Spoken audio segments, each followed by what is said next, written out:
Hey my baby, and how you doing? I am Linda Lynn, and today I wanted to come on here and do a real quick video to just talk to you about what's been going on with my current dating life. I share pretty much bits and pieces on my Instagram that will be in the description box below, so that's a shameless plug for you girls and guys.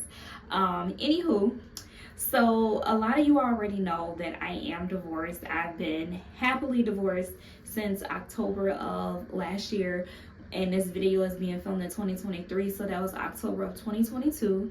And I have literally been just chilling. I've been doing my thug thizzle. I have been going out here seeing what life has been about, and I also have been dating in these past couple of months of being divorced, since the ink is now completely dried.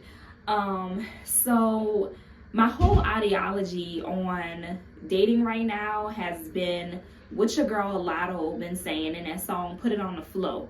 My thing been looking at these different relationships and just different partnerships, different situationships that can be approached before getting into by saying, look, put it on the flow. State your intentions at the door before I decide to walk on in. Give me the option to decide whether or not I want to walk on in. Baby, I had to blot my makeup. So, like I said, I have been giving people that have been wanting to enter my life in whatever way, shape, or capacity that they want to take up to put it on the flow. Put it on the flow, in the words of your girl, Big Lotto, and not the little one. And for me, when I reference put it on the floor, I mean state your intentions before I have an opportunity to decide whether or not I really want to deal with you. Because the closed mouth definitely don't get fed. And I feel like, at this point in my life, I have taken out a lot of time to really focus on my attributes, to really focus on what were my shortcomings in my marriage. I have taken a lot of time out to just focus on me, and I'm still focusing on me. And I feel to believe that you can focus on yourself while getting to know somebody else. Like, I don't put myself on a placeholder just because I'm trying to see what's going to pop off with person A or person B. That's not what I do.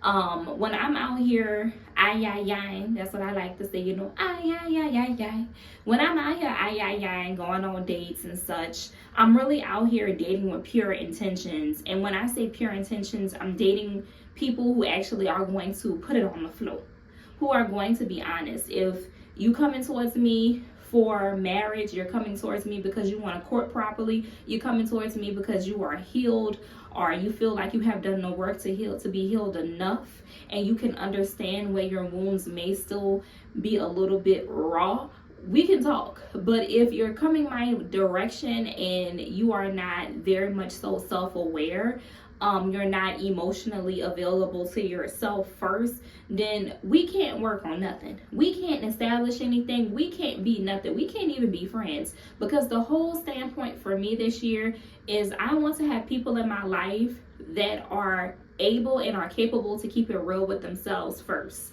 And that's a very scary thing, because people lie to themselves every single day, and then they get on social media and they behave a whole different way, and they can literally portray themselves to be whoever they want to be, because they're not straight in here. They're not comfortable in here. They're not comfortable with the capacity and the space that they take up in their own life. And so I just really want to say that this year I have really much been so putting my cards on the table, laying them things like that, just throwing them cards. You ever saw like a card game and somebody throw them cards on the table? That's been me, because I ain't got nothing to hide.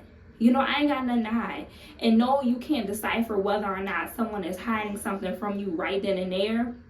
And I'm not trying to look for my little spider senses to go off, but what I am looking forward to is just discovering why someone wants something to do with me and how long they really want to stick around.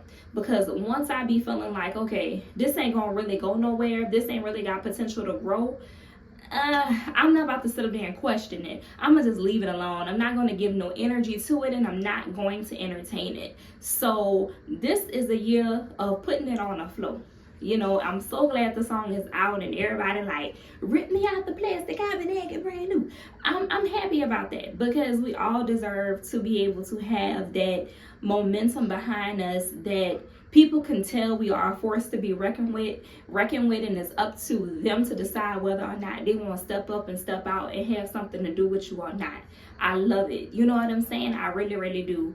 And I have so much that I am working towards in my first year of being divorced that comes along with regaining my independence, re-establishing what I want out of life, and re-evaluating who I am as a single woman, as a Black woman, as a independent woman, and then as a mom, as a daughter, as a friend, as a possible lover, as a co-worker, you know, those types of things. And I just really want to have really great flourishing relationships at this time in my life, especially in this decade, because now that I am 30, I'm approaching life completely differently than what I did in my 20s. You know, now it's kind of like I know whether or not I want to approach marriage. Now I really know if I want to approach having another kid. Now I know what I am going to put up with and what I'm not. And it's all like little cubics for me. It's like all kind of little cubic blocks just stacking up, just building a bigger foundation of who I am, what I am, and who I'm destined to be, and what I'm not going to be putting up with. Because, you know, it's just a whole new me, baby. It's a whole new me in a whole new world, and I love it for me. And I do want to let you know, if you are out here dating in your 30s, whether you're older than me or you just made 30, you about to be 30, look, people are going to take you as just as serious as you take yourself. You know, your 30s aren't a time to be out here just saying it's a time to be alive. It's a time to just be surviving. This is the time to literally be living, and to be living for you, to be living for truth, and not to be living for games, because people will literally play games in your face all day, every day, just because they don't have nothing to live for. And that's the scary thing. And it could be the people who may seem to have the best intentions, seem to be the most sweetest people, seem to be people who really want to get close to you and get to know you. Some people out here literally are just roguish. There are people out here who are just out for self, and there are people out here who are literally staring at your light, and they're like this, and they know your light is so powerful. They know your light is just blinding, but they still gonna try to keep walking up to it blinded to still try to touch you, to see if you are really real. And that's the part that I don't like. You know, if you can't handle who I am, step back and step away and let the real see me for who I am and what I bring, and get out of my way. Because you can't put your real intentions on the floor. You can't even see me for who I am. You see me for what you want me to be and who you think I am. And that's why I can't get down with certain people. So whatever y'all gonna be seeing on this channel this year, just know that I'm coming on here to also educate, to bring great content, to bring love, to bring support, and to be a listening ear to anybody who may need it. You know what I'm saying? I'm not no licensed therapist, psychiatrist, any of that, but I'm gonna tell y'all, you know, I feel good and I'm doing much better, and I am excited to take y'all on this journey with me. So tell these people who coming in your life, put it on the floor. Set the intentions at the door before you open that thing up and let them in. All right? So signing on out of this piece now. Have a blessed one, and bye-bye. Yeah, I'm out of here. Ooh. One shot of tequila did it to me. That's sad. All right.